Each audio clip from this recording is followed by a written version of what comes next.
View from a Pew, a conversation among Christians who are out to grow their faith by asking the simple questions, the tough questions, and the stuff you really wish your pastor would talk about. Come on now, let's reason together. It's your voice we want to hear. The phone lines are open, so join the conversation. Call 855-244-0077. That's 855-244-0077. Now, here's your host, J. Michael McCoy. 4 minutes after the hour, and we are warming your heart today. Do you know anybody who needs a furnace in their home? Would you like to nominate them? Brian Leach is here from Service Legends. If I want to nominate somebody, what am I doing? I'm saying they're nice people or they're just cold? Well, there's a lot of programs out there for, there's a handful. There's Polk County Weatherization. There's Red Rock does something.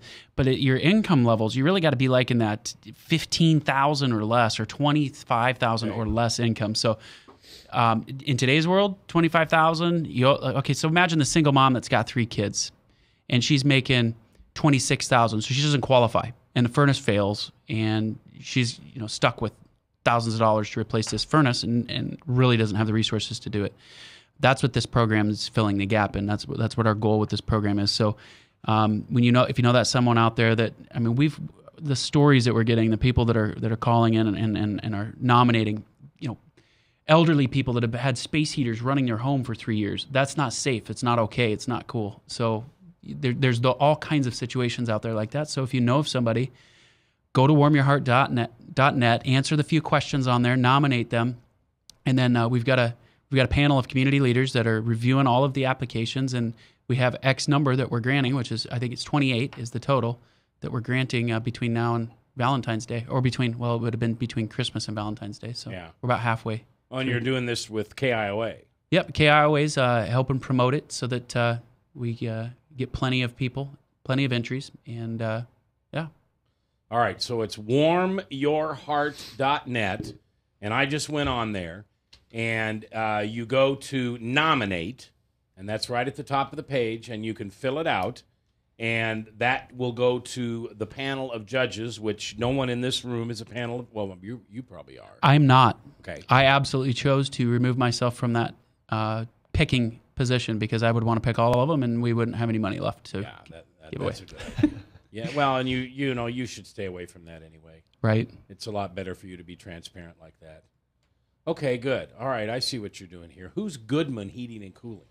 Goodman and Anna, they're kicking in some funds to help support the program. I mean, it was $100,000 initiative to do it. So between Service Legends, KIOA has really helped out on the marketing side of it, and then Amanda has helped out on the equipment side of it to allow us to do more. So our goal is, it was 28 this year.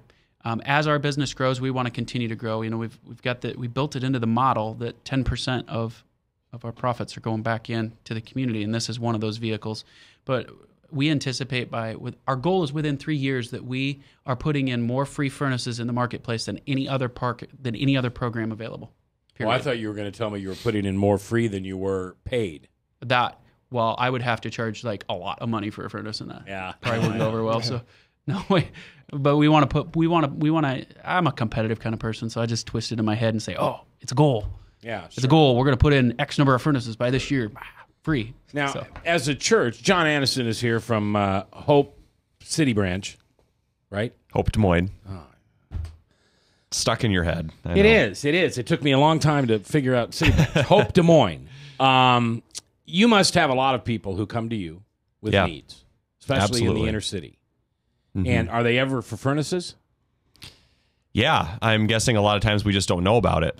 Right. Brian's been really generous, and his group's been very gracious with us in the past, and we've done a lot of cool outreach together. And it's fun when you can connect church and business and company and bring them together for the sake of building the kingdom and spreading joy and warmth and those sorts of things. So yeah, a lot of times we just don't know about them. So it's kind of us continuing to build those relationships to figure out who are those people that are truly in need, and then to do the evaluations like Brian was talking about, to do the assessments and make sure that we're doing it in a way that's not enabling people that's actually helping the situation instead of just, we don't want to give handouts. We really want to help transform people's lives. And I know that's what you guys are about too. You don't want to give a handout. You want to give a hand up. And you don't want to teach a person how to eat a fish. You want to teach them how to catch it or whatever. You don't want to give them one. You want to. Yeah. Yep. And see, one of my challenges in life is, and I know this is a terrible character defect, but I'll just admit it, is I'm cynical. You know, I go to the outreach night at Hope on Thursday night, and I see these families running around stuffing bags of clothes and eating, and I want to follow them home and find out how many cable boxes they have, and do they step? No, I'm serious. This is how bad my heart is. Do they step outside and have a cigarette? And how many kids have a cell phone? And do we have video games? Because I think there's a tremendous amount of people in this country. Am I on my soapbox yet? I really am I? I'm sorry. I'm kind of spoiling hold on. Your heart. Let me just say. Your cold heart. That is absolutely something to pray on. I remember a project, and I'm not going to go into any details just in case. But I remember a project, and I had a pastor friend, and I helped line this project up, and I walked in. And this was an outreach project, and there was pornography sitting on the bookshelf, and I'm thinking, and I flipped it over before the pastor could see it as we were doing the walkthrough. Yeah. I don't know the pastor. Anyway, and I flipped it over. I was like, oh my goodness. And sick case of beer come in, and, just those things, exactly what you're saying. And that actually gave me one of the biggest opportunities to drop all judgments and pray, because those are the ones that need it. Those are the ones that need the transformation. They need the relationship built. They need someone to break that wall down and say, I care about you enough, all that crap aside, all those wrong choices. I care about you enough to do this, and hopefully Jesus will come into your life. Well, I'll tell you a moment that spoiled me is many years ago, my wife and I did one of those sponsor a family. And my wife takes this seriously. So she called the lady and how many kids and what their ages and what their gender is and what do they like. And she went out shopping just like she do for her own grandchildren. So we went to a depressed part of our community, and we had like 2 or 3 basket loads, laundry basket loads of gifts. And we went in there, and at one point, I don't remember what the deal was, but one of the kids asked me to move something into the other room, and the mother said, no. And the kid did it anyway, and we walked into this back bedroom. You should have seen all the presents. Sure. You would. So they had done this multiple times with multiple families. They had more gifts in that house than we had in my own house, and we do too much for Christmas the way it is. And I remember walking out of there going, I'm sorry to say this, lightning don't strike me. I have not sponsored a family since, and that was a dozen years ago. There is always the potential to be used, abused. Deal with that? Yeah, because you're doing it for Christ. You got to keep. What's the objective in this? But Christ doesn't want me to be abused. I go to the Pharisee Sadducee thingy where they get the talent or whatever, the rope thing hanging off their robes. That's how biblically fluid I am. The stuff, whatever they were doing to pimp their wares and think so that everybody was like, "Ooh, they're holier than thou." Right? Yeah. Is that the message? Yeah. Okay. It was tied to their head. So it's not about that, and it's about transforming lives. You just gotta think of the little boy with the starfish, and he's throwing starfish out, and the guy's like, they're all over the beach, and the guy's like, the author comes down, and he's like, what are you doing? There's no way you're gonna get them back in before they die. And he's like, it doesn't matter. And that little boy goes, it matters to this one, and he throws it back in. So if you have 50 that it's just that they're taking advantage of the system, but you can transform one life, then. I know it's a tough one. Mac, here's something for you though. My wife, when she grew up in Florida, they were dirt poor. Her dad abandoned her. Her mom had to pick bugs out of rice for them to eat, and they ate rice 5 days a week and chicken twice. Those were what got her through Christmas. Is somebody would sponsor their family and buy her a gift or two, and that was all she got for Christmas. So for every story like you have, there's dozens of other stories where the people were really destitute, and it made a huge impact on Don. And we do that every year. And it's some of the funnest things we get to do because, as we've been able to be successful, we've been able to buy bigger and bigger gifts. And it's just, I can't get enough joy from doing that, thinking somebody did that for my wife, who I love so much. Yeah. It doesn't mean that we don't use discernment in the process. Right. But those stories of being used or abused should not deter us from serving at all, right? From doing a mission at all, because if that was the deterrent, then we wouldn't do it at all. One of the, because there's that risk. I don't know if this is kind of ornery, but when you might see it on the website on the nomination page, I put like it's like almost like a hint. By the way, your nomination will be greatly increased. I don't know if it says exactly that, but I'm looking. pastor recommendation. There's a place to submit pastor recommendations. Sure. But just that little thought, maybe that would compel the person nominating to go have a conversation with a pastor that maybe they haven't had a relationship with in years. Right. So that was the thought. And we've had a few pastor letters come in. So that was Good. Yeah. Good. I don't know.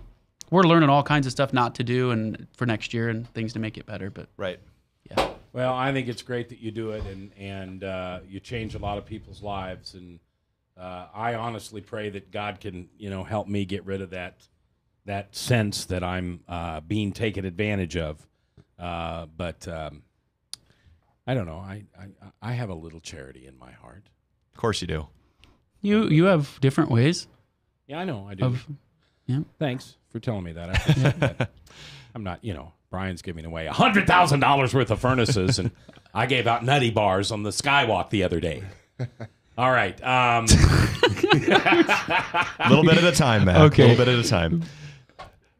Somebody left a message in my voicemail that they're offended about my doofus commercial. So I think I might just throw it out there and call you doofus for that comment. You can call me a doofus. To see if I can offend somebody else Max, today. somebody might have needed that nutty bar really badly, and Right. There you go. There you go. been See, the- I can hand out nutty bars to fat people all day long, and that wouldn't bother me. And if I got my head on straight, the 100K wasn't mine anyway.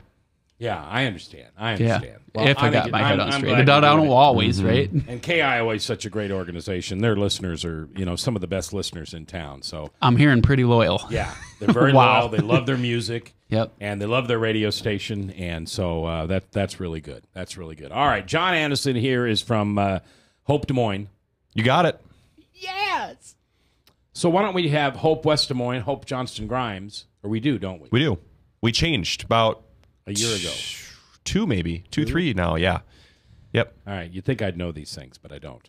And Lent is coming up. We have Ash Wednesday next Wednesday. Yep. And so I want you, when we come back from the break, I want you to talk to me like I'm a 6-year-old. Okay. And explain to me Lent. Explain to me the ashes on the forehead.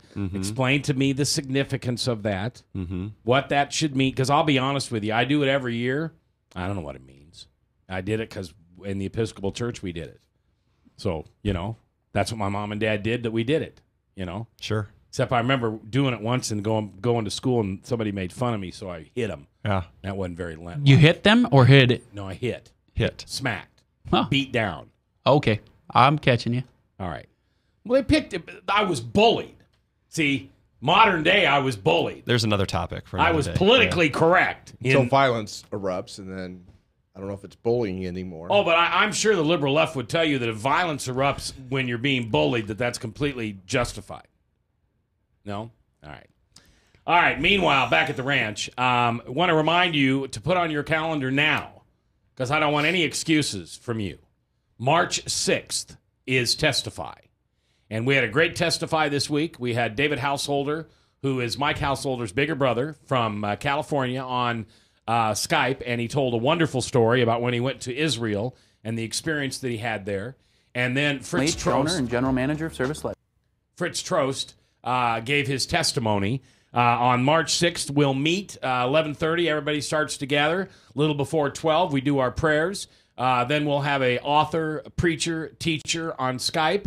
And then we will go to our testimony, which next month will be Lance Farrell. As the Des Moines Register says, the fittest man at 50 in Iowa. But I doubt if he'll talk much about his physique. I imagine he'll talk about his soul and his spirit and how God touches him. So that is Testify, March 6th, 11:30 to 1 o'clock at Incredible Pizza in 86th and Douglas in Des Moines. When we come back, Pastor John Anderson from Hope Des Moines is here, and we'll talk about Lent. It's next, live here on webcast1live.com. Leach, owner and general manager of Service Legends. I brought along a couple of the home comfort heroes. Hi, I'm Tammy Wells. I am Nick Wondershad. I am administrative manager I am the senior technician. from Service Legends. It seems like every good thing, when you feel it to the bone that it's good, there's a lot of hard work put behind it. I don't think that you can fake it and have it turn out good. You know, if we seem like, okay, that's just weird, it's just a furnace, why would you believe so deeply in a furnace? It's not just that, you know, we want to show the world that you can have good service. Yeah, I mean, it's got to be, it's your home. You know, it's built into our daily trainings, it's built into our culture, that we're going to do whatever it takes to have each client say they love us, period. That's why we spend all the hours in the training that we do. And if we guarantee it's going to be a good experience for you, or else it's free, what type of work do you think we're going to do? There is a guarantee. Temperature selection guarantee, fixed rider it's free guarantee, comfort guarantee, best value guarantee. All of these guarantees hold us accountable to ensuring that we exceed your expectations. And if for whatever reason we'd fail and we can't make it right, we guarantee all of those guarantees with a 100% money back guarantee. I mean, if you don't think that your technician can fix it right, are you going to say that to a client? No. You don't have to worry about having a technician come to your house. We drug test, background check all of our team members. We put safe people in your home. Each and every one of our service techs, 400 hours a year in training. You tell it the minute they walk in the door. They know what they're doing, they've done their homework, and they actually truly care about what you want. Because at the end of the day, you're the person that makes sure I have a job. They're going to be listening. They're going to want to know what your challenges are. Then they're going to come and give you options, and you get to choose. If I'm there to help and I make it easy and painless, I did my job right that day. Well, when it comes to your comfort, safety, and your family, you know, you don't necessarily go buy the most expensive, but you get the most bang for your buck. Oh, it's worth it, because there's a lot of people that will find a way to get it to work right now and then leave and then come back, charge you again, and the cycle just repeats itself. So when I'm out there looking at the furnace, I want to find why it failed today. How can we change the part today with something that you're not going to have to worry about? Is it worth changing the part today? I mean, you can put a lot of money into a furnace. I can fix parts all day. There's good job security in that for me, but is it the right thing for you? I get a lot of the phone calls of after the technicians are there. They're just in awe. They're like, wow, you guys are great. I mean, I don't even know what to say. You guys are great. Everything you did was perfect. It was great. Keep going though, I like this. Just give us a try. I'm going to take all the risk. I've got the time to make this right. I've got the support to make it right. Just check us out. And if you don't see the value in what we do, I mean, fixed rider, it's free or 100% money back. enough said.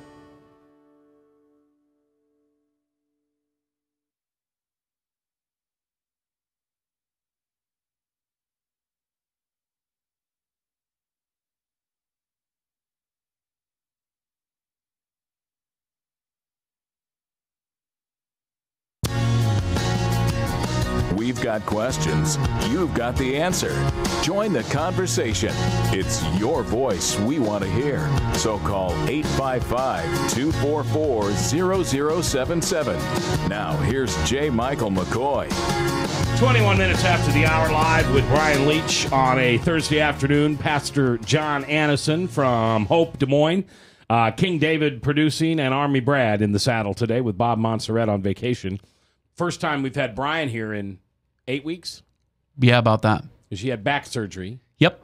You have a little clam thing on. Turtle shell. I call it a turtle shell. Okay. Yeah. How's your back? I was at the doctor about 3 weeks ago, and he took the x-ray, and he said, all we're looking for is that you didn't mess it up. And he looks at it, and he goes, and you didn't mess it up yet. Good. Be good. Yet. Be good. So what does that mean, be good? What do you do? I cannot pick anything up over 10 pounds. I can't twist and turn. I got to get in and out of bed differently. I got to sit and then roll on my side, roll to my back, and just be conscious all the time that I move. Yeah. To just keep that thing. That's tough with a 3-year-old.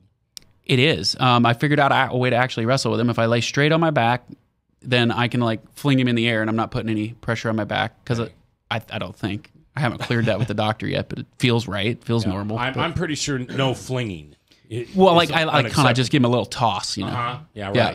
But anyway, child endangerment. That's what I hear. You know, he did fall on the floor and hit his head this morning, and he's like, "Daddy!" But we wrestle tough. All right, but you're doing well, and we're glad to have you back. Yeah, doing well. Off the medicine, that was big. I see that. I have a whole new level of appreciation and empathy for people that are on. See, I've been on pain medicine for a week and a half at a time. I had knee surgery on each knee. Not a big deal. 6 weeks, brutal. Brutal. What my body, it was craving it. When I drew a line in the sand and I said, okay, I'm done. I'm ready to be off of them. I can tolerate the pain. It was 3 days. It was just a nightmare. It was pure hell. Really? Yep. And I couldn't imagine someone going through that. There wasn't any way to do it slower? Well, I had taken it down to one pain medicine a day and 2 muscle relaxers, but They were strong. Yeah. I mean, they were strong stuff. Way stronger than my knee surgeries. Yeah. It was pretty invasive surgery. They sliced my belly open and did my back from there. And I don't want to hear that. yeah. Okay. Cut the hip out. Okay. Yep. Put the bone in there. I got warm your hearts. Good. Here. Stop it.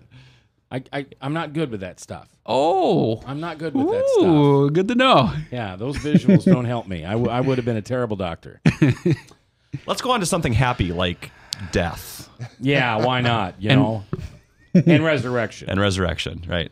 All right, so John Anderson is here from Hope Des Moines. How you like the studio? I like it. Those folks watching Yeah. can't see any different. But Dan came in last weekend along with King David and Ryan, and we painted the green screen on the walls rather than having That's a screen awesome. hanging That totally down. makes sense. Yeah, looks nice. Gives you a lot more options. Well, it's lit so much better. We don't shine as much. Yep. I don't shine as much. So Lent Lent. mean what does that word mean? Lent comes from a Latin word that literally means spring. Spring. Yeah. Okay? So you could say that that's Lent or spring as in the season, but also it's spring as in newness and new life, and more in modern times has been translated to a time of renewal or cleaning, and that's where we get the idea of spring cleaning from, and all Did that we kind of have stuff. Lent before Christ died? I mean, I know we had it, but did we call it Lent?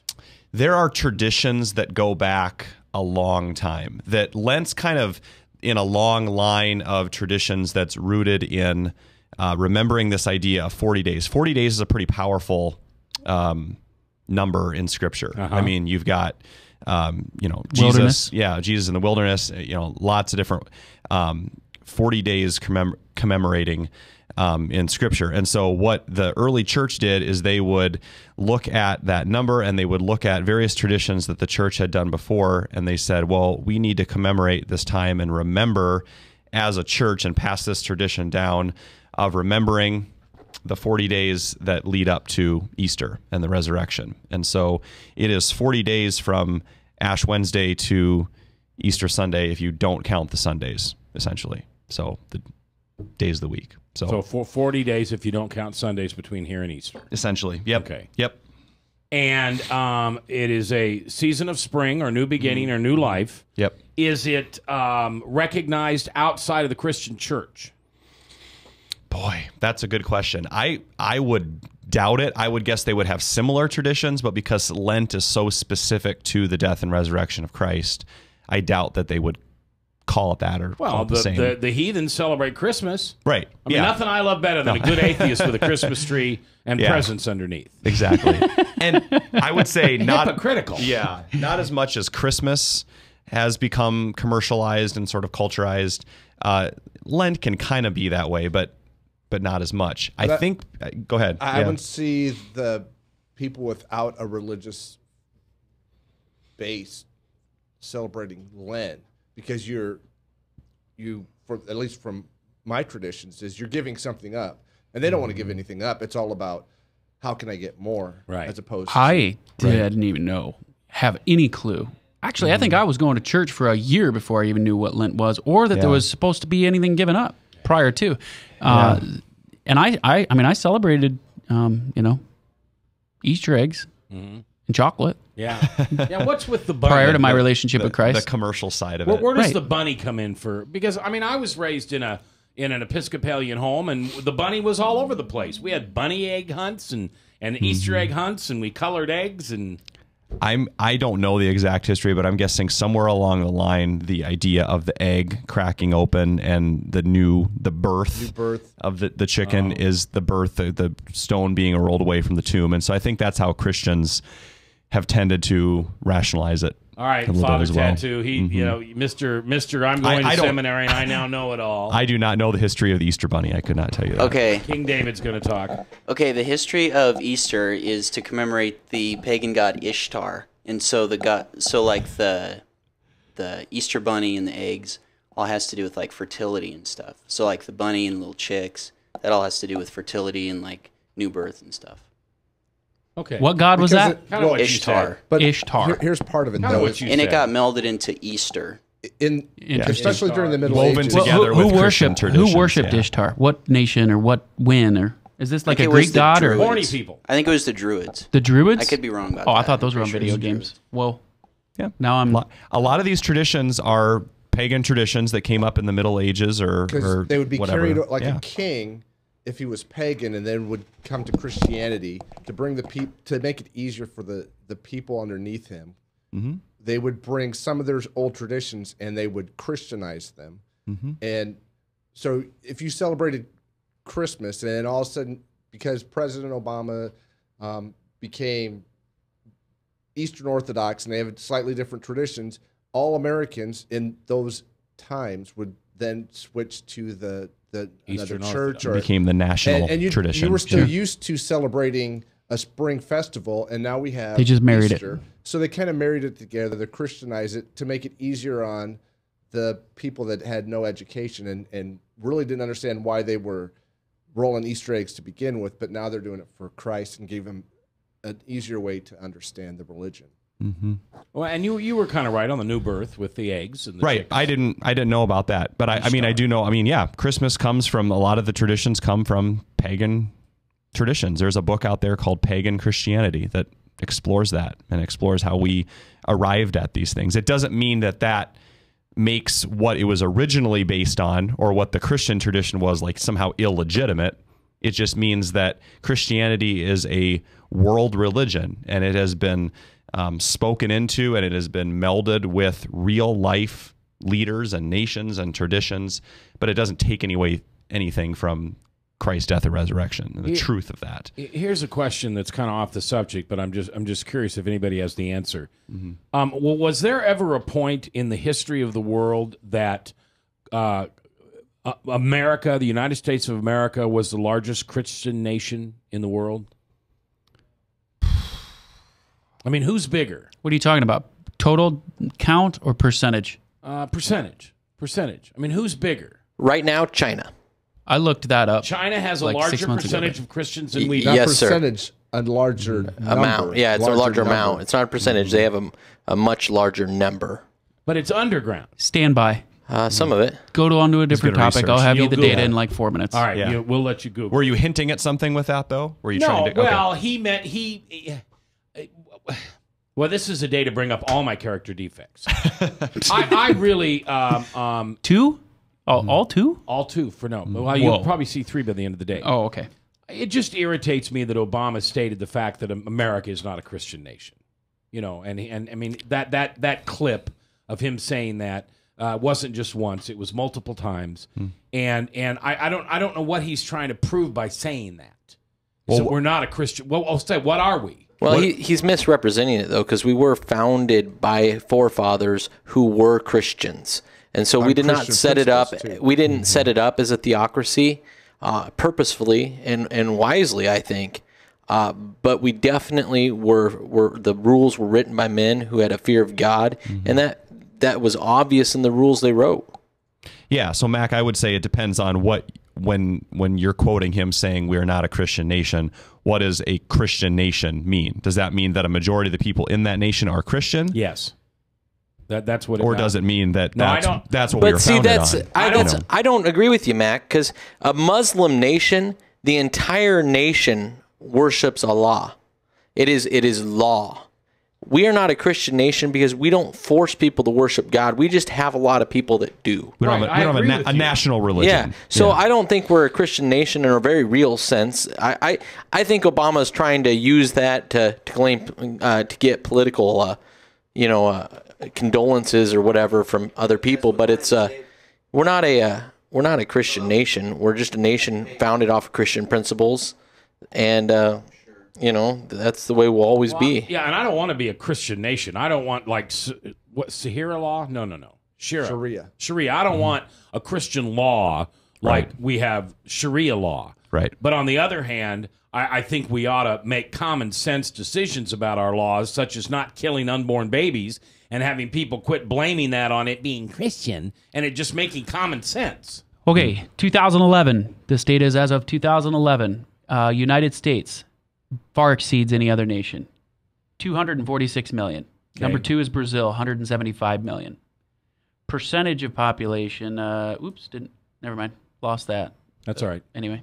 All right. And then it breaks it down into Catholic, Protestant, Orthodox, so on and so forth. But okay. But there are a lot of places where China was 67 million. Sorry. That's how many that are able to publicly admit to being Christians in China, and there's a difference. Where they ask you, say, yeah, that's a good point. I don't like any of the former Soviet countries or communist countries.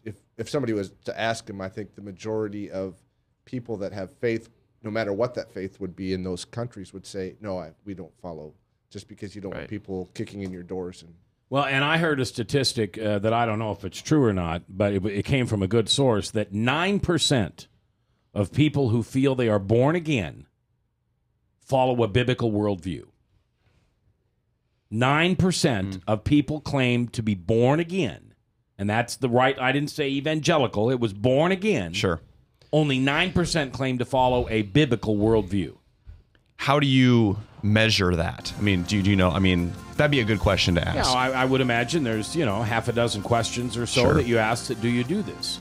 All right, we'll continue this conversation on Lent and Easter and Christian Nation and warming your heart and all those things. Chocolate bunny rabbits. This is a buffet Next, show. Live on The View from a Pew on webcast1live.com. I actually heard that.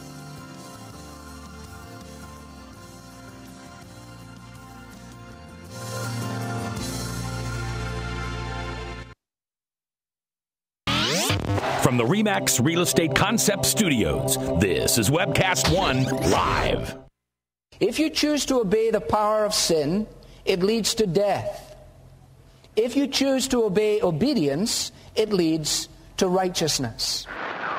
Forgiveness is just the beginning of life in Christ. God wants us to live for Him now. And because of Jesus Christ, the gospel was preached, and you and I are blessed today because of Abraham. Did you know that? We're blessed. Experience Truth, 99.3 FM. Drug and alcohol addiction slowly steals a person's identity, tearing away pieces of their life little by little until one day it seems like the hope of a happy future is gone and there's no chance of getting it back.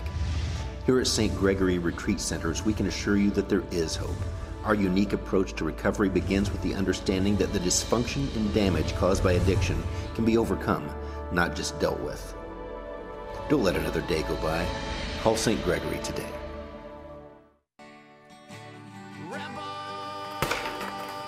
Fight the good fight on a Rebels Cause Radio, Thursday evenings at 8 p.m. Central Standard Time on a rebelscause.com.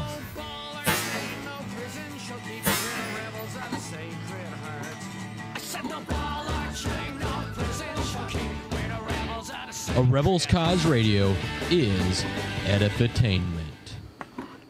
Whether you're 10, 25, 50, 80 years old and beyond, everyone needs to live within their means.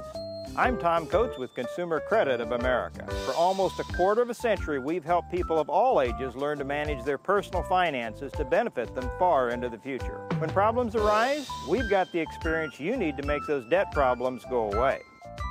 Got financial problems? Call Consumer Credit of America. The only way we come to know the Saviorship of Jesus Christ is by bowing and acknowledging that He is Lord and King over all the earth. Jesus Christ died on a cross, paid the penalty for our sin, and by repenting of our sin and accepting Him by faith, what He did for us, we are forgiven. Salvation is not a combination of faith and works. Salvation is by faith alone in God. Experience Truth, 99.3 FM. From the RE/MAX Real Estate Concept Studios, this is Webcast One Live.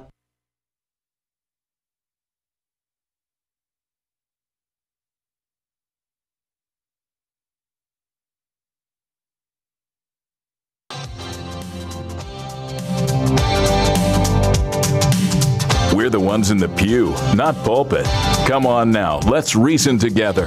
The phone lines are open, so call 855-244-0077. Now, here's J. Michael McCoy. 22 before the top, Salem Radio Network News, and then Michael Mudloff in True Blue from Westkirk Presbyterian Church. Brian Leach from Service Legends in the house. John Annison from Hope Des Moines. Army Brad, King David producing. And there's that little voice in the back of our heads that irritates us all. That's Father Tattoo. Let's go to the phones where Frank is standing by. I don't want to get too far down the road as Frank has a comment for us based on what we've been talking about. Frank, welcome to The View from a Pew. What you say today? Frank, you there? No, we're having a technical issue. Oh, did I need to do something? Yeah. Oh, I'm sorry. Frank, are you there? Yes, are you with me? Yeah, I'm sorry. My bad. Hey, it's my conviction that the United States was the prophesied beast in Revelation 13 with the two uncrowned horns. What that basically means is we were the first nation that would arise without a king or a monarchy and a state church. So basically, the Founding Fathers were not afraid of religion. They weren't afraid of a church. They just didn't want a government state-run church. And that's what the First Amendment states. And the fact that Constantine, in the early part of the 4th century, basically blended all these paganistic rituals with Christianity, trying to compromise things that should have never been compromised on, and basically had a coin stamped out that had, you know, the Christian God on one side and the God of the Day of the Sun on the other side. So right there was confusion and a man with his foot in two different worlds, so to speak. All right. That helps explain it. Thank you, Frank. I appreciate that. All right. So we're talking about Lent and the origin of it, and we got down a rabbit trail, my bad, talking about a Christian nation. So let's go back to Lent. So where does the tradition of giving something up for Lent come from? I think the idea really stems from the life of Christ. So the idea of self-sacrifice. So as the early church wanted to pass down this tradition and continue to talk about what does it look like to have self-denial, that Jesus said, if anyone wants to follow me, he must deny himself, take up his cross and follow me. And so as we're following Jesus on that road to the crucifixion, that is the ultimate display of self-sacrifice. And so we, as Christians, wanting to be Christ-like, and we've gotten away from this, and I think that's a point I wanted to make too, is that you got to go back to the root of why we do things. And post-cross, there is no guilt, and there is no shame, and there is forgiveness. And unfortunately, a lot of times what happens with Lent is that we get the opposite effect. Instead of, I'm loved, Christ has died for me, there's nothing I need to do to earn his favor, which is the point of Lent and the process to the cross, we heap on all this guilt and shame and say, well, I'm not a very good Christian because I couldn't give up chocolate or Facebook or, whatever it is. We're missing the point. We're going more to the letter of the law versus the spirit of the law. Well, what I would ask is, aren't we more involved in the religion rather than the faith at that point? Yeah, I think that's the danger, is that you go into that ditch of it becomes more about the duty rather than what we're trying to actually accomplish. Do you want to say something? Do you have a comment? No, I'm just yelling in the background because you act like religion's a bad thing and it bothers me. Well, religion is faith acted out. It is a great thing. It's beautiful. I agree. We should quit trying to we got to watch our definitions. I think what Mac was saying is the sometimes the word duty and religion get associated, but I think that you're right. That is an unfair association. I think in today's culture, we have taken religion and made it a dirty word where we do things that aren't true at all. And we need to keep our proper definitions, and religion is just faith acted out, and it's beautiful. And we're religious. I don't agree with you. But you're wrong. And as my mother said, isn't that young man an arrogant young thing? Well, you'll have to consult other people than me. I'm not getting my information from me. I'm looking at it on my computer screen. Right. I'm looking at it over the place. Oh, Bradshaw. So if it get it on the net, then it must be true, huh? Well, no, that's just the traditional definition of it. That is what religion means. It's a faith acted out. Even your own pastor, John, or your own pastor agrees with me, Mac. So whether you agree or not, it's kind of you're taking the world's definition with what modern culture has tried to shape religion into, and that's not correct. That's not what we mean by it, and we should take it back. Well, but there are a lot of people with religious values who have no faith values. They don't live from a biblical worldview. Well, they may live from a biblical worldview, but without faith, it's worthless. I agree with that too. I'm telling you that there are people who go to church every Sunday who have no relationship with Christ. I agree. Those people are involved with religion. And that's sad. Yeah. I think that religion without faith is sad, but if your faith is there, eventually the religious values will come too, because you need to be completed in that circle. Well, John, bingo breath in there is telling me that religion is okay because it's just faith acted out. Well, there's got to be another word for faith acted out other than religion. It's called religion. I mean, in the Christian tradition, if you wanted a different word, I think the closest one that we see in Scripture, like over 200 times, is mathetes, or disciple. So I like that pupil better. of Jesus. I'm a follower of Jesus. I like that better. Which makes you part of the tradition of Christian religion. Right. So it's again, all words are loaded. Yeah. Right? And Because when I was a religious person for many years, but I was not a faith man. Yeah, we would call you a false convert for many years. I'm going to beat him. We could argue semantics all day. Can I borrow your turtle for just a minute? Well, how about we take this someplace that brings value? Okay.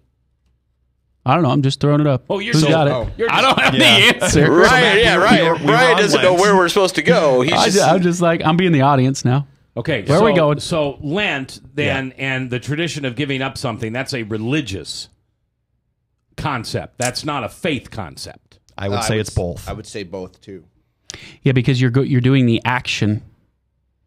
Just as anything we do, not just Lent, just as anything. Yeah, you're performing in that. your defense, Mac, depending on if the person doesn't have the faith or they're not doing it for faith reasons, then it just becomes simply a religious act, and that is just a waste of time. Well, right. Yeah, I guess what's the intent? Why are you doing it? Right. So, Mac, to your point, Jesus had his biggest issue with the quote-unquote religious leaders of the day. Like so Dan. I'm putting that in quotes. Yeah. Dan is not a Pharisee.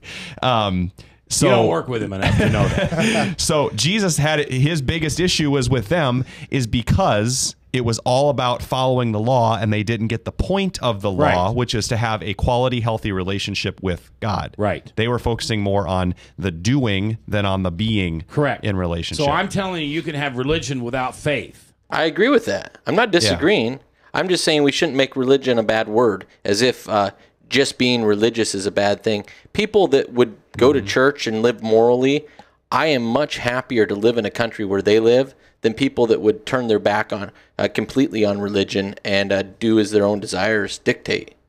The law of God is good whether they have faith or not. I love it when you guys, in the heart of it, agree, and you use your perceptions of two different perceptions of a word to disagree. It's hilarious. So often they do that too here. It's beautiful. Semantics are very powerful. All right, Absolutely. so what's the point of the ash on my forehead? That is a great question. So, in the idea of, again, dying and rising again, during this time, we are admitting that we are finite beings, that we are not the creator, we are the created. And so in a funeral, I don't physically have the ashes when I do a funeral myself, but many pastors and clergy do, is the final blessing to them is dust to dust, ashes to ashes. Yeah. At Ash Wednesday, we say from dust you came, meaning in Genesis it says that we were formed from the dust of the earth. Right.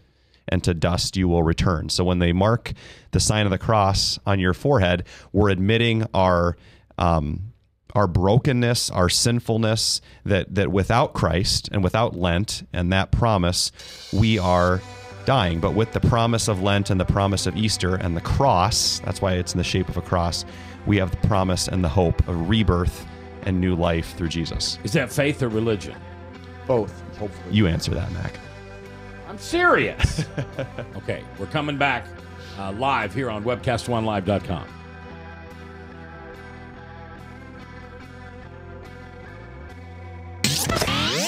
From the RE/MAX Real Estate Concept Studios, this is Webcast One Live.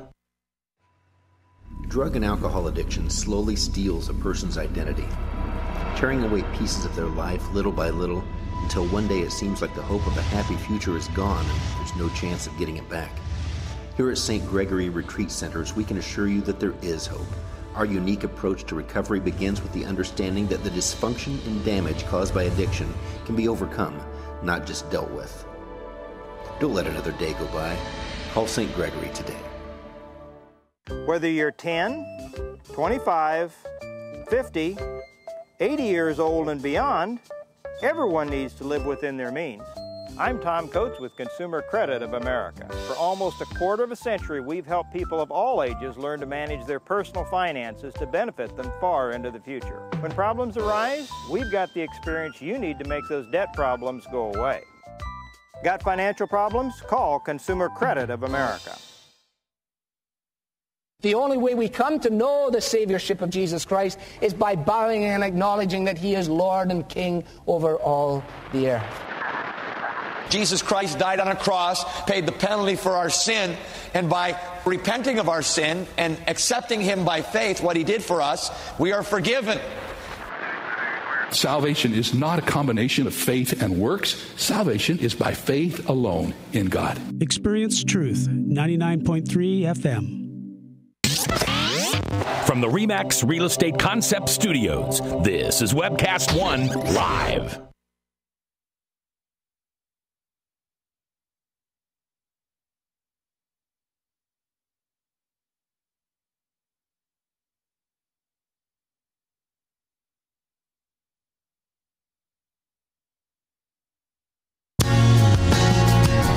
We've got questions. You've got the answer.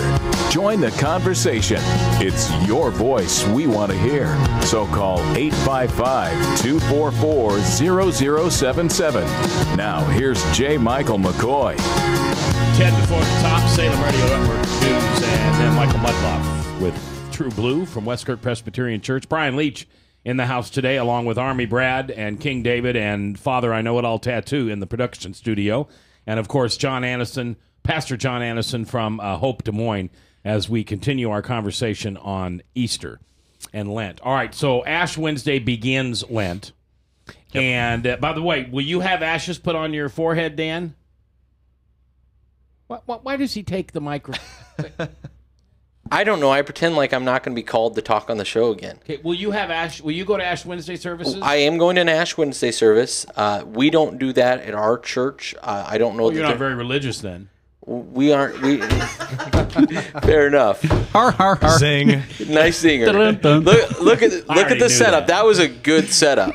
But yes, we do an Ash Wednesday service. I just asked my pastor why we didn't, and it's just not the tradition we have. So it's neither good nor bad in my eyes. It's just about religion. That's all it is. It's about a It's about religion. In the old days, when you mourned something, you put ashes on your head, right, and you tore your clothes and you sat around in what were called sackcloths. Yeah. And it is symbolically doing the same thing. We are mourning the impending death of Christ. And you're not very religious. No, that could be faithful without religion. That could be very faithful too. You could go there with 1,000 things. Yeah. You dunk them or All right, sprinkle them. So then we have 40 days, which don't include Sundays. Right, 6 weeks. And that's the time when we are supposed to, you always hear give up something, but is there something else that we're supposed to do? I mean, do we read something specifically? Do we prepare something specifically? What do we do between Lent and the risen Christ on Easter Sunday?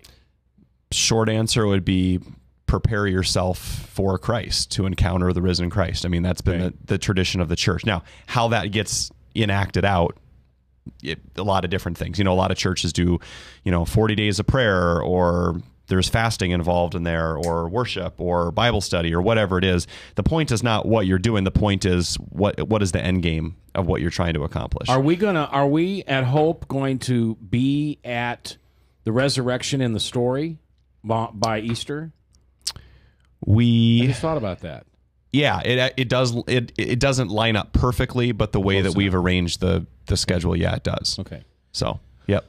All right, and so then after Easter is passed, then the Christian calendar really restarts. Then, right? I mean, we don't really start at Christmas; we start at Easter. Yeah, I guess it depends. Again, it's an ongoing calendar, so it depends on where you jump in. Okay. Essentially. But yeah, again, so all these things are based on a liturgical calendar, which not every church tradition does. Traditionally, the Lutheran movement has. Hope is not necessarily your traditional Lutheran church, but if you would go to our traditional service at 8:15, you would do a lot more of these things, and you would know a lot more about the church year, because that's something that the contemporary church has gotten away from. Easter's a different day in my wife's country and her religion. Greek Orthodox. They go off a different Greek Orthodox. Yeah, they go off a different calendar, so they'll be celebrating about 7 to 10 days apart. That was a major reason for the schism that between the two churches, Catholic and the Roman Orthodox, Catholic and East-West, Eastern basically. Yep. Yep. Now, Okay. Your wife, does she believe in Jesus? Yes. I didn't mean that as a. I really don't know. I had to look at you for a second to know what you meant. But yeah. Greek Orthodox is still a Christian church.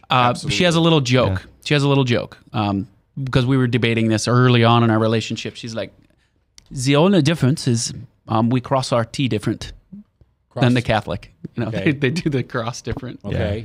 So that for the most part. But you've been to a Greek Orthodox service? Yes, and I've had some debates, and I've had some spiritual challenges with some pastors.